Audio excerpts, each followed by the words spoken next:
దేవునికి స్తోత్రాలు. మీ అందరికీ నా హృదయపూర్వక వందనాలు. Praise the Lord. ఈ ఉదయకాల సమయంలో కీర్తనల గ్రంథం 107 అధ్యాయం 1వ వచనం చదువుకుందాం.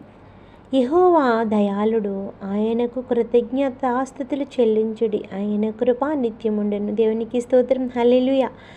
యెహోవా అనంటండి దయాళుడంట. ఆయనకు కృతజ్ఞతాస్తుతులు మనం చెల్లించాలంట. ఆయన కృప నిత్యముండును. ఎందుకంటే చూసారా, కింద వచనాల్లో కూడా 4వ వచనంలో చూస్తే, వారు అరణ్యమందల ఎడారి త్రోవను తిరుగులాడుచుండిరి, నివాసపురమేదియు వారికి దొరక్కపోయెను. ఎందుకంటే అరణ్యం అనే ఒక త్రోవలో వాళ్ళు నడుస్తున్నప్పుడు వాళ్ళు ఉండడానికి నివాసం ఏదీ లేదంటండి. మళ్ళీ అలా చూడండి, ఆకలి దప్పుల చేత వారి ప్రాణం వారిలో సమస్యలను, వారు కష్టకాలమందు యెహోవాకు మొరపెట్టిరి, ఆయన వారి ఆపదలో నుండి వారిని విడిపించింది. చూసారండి, దేవుడు దయాళుడు కాబట్టి చూసారే, మనకు ముందు వచనాల్లోనే ఫస్ట్ వచనంలోనే చెప్తున్నారు యెహోవా దయాళుడు, ఆయనకు కృతజ్ఞతాస్తుతులు చెల్లించాలి. ఎందుకంటే యెహోవా దయాళుడు. మనకున్న ఎడారి అనే ఒక భయంకరమైన శోధనలు కానీ సమస్యలు కానీ మనం ఉన్నప్పుడు మనల్ని విడిచిపెట్టే దేవుడు కాదని, అలాగే ఆయన దయాళుడని. ఎందుకంటే మనకు అరణ్యమందలి ఎడారి త్రోవలో మనం ఉన్నప్పుడు, మనకి ఏది నివాసం అనేది ఏదీ లేనప్పుడు, మనం ఆకలి దప్పులతో ఉన్నప్పుడు, మన ప్రాణం సొమ్మసిల్లిపోయే స్థితిలో ఉన్నప్పుడు, మన కష్టకాలం మంది యెహోవా మనకున్న సమస్యలతో దేవుడికి మొరపెట్టినప్పుడు ఆయన వెంటనే మనకి దయ చూపించేవాడు.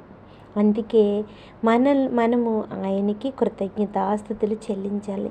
ఎందుకంటే ఆయన కృప మనతో నిత్యము ఉంటుంది కనుక.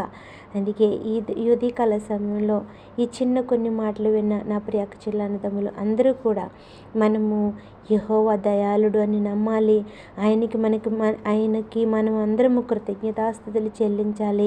ఆయన కృప నిత్యము సర్వలోకంలో ఉండాలని మనము ఆయన నిరంతరము ప్రార్థన చేసేవారుగా ఉండాలండి. ఎందుకంటే ఆయన మన ఎడారి లాంటి సమస్యల నుంచి మనకి మంచి త్రోవను సరళం చేస్తాడు. మనకి ఏది ఆధారం లేనిది అన్నప్పుడు మనకు ఆధారమై ఉన్న అద్భుతమైన అవకాశాలు మనకి కల్పిస్తారు.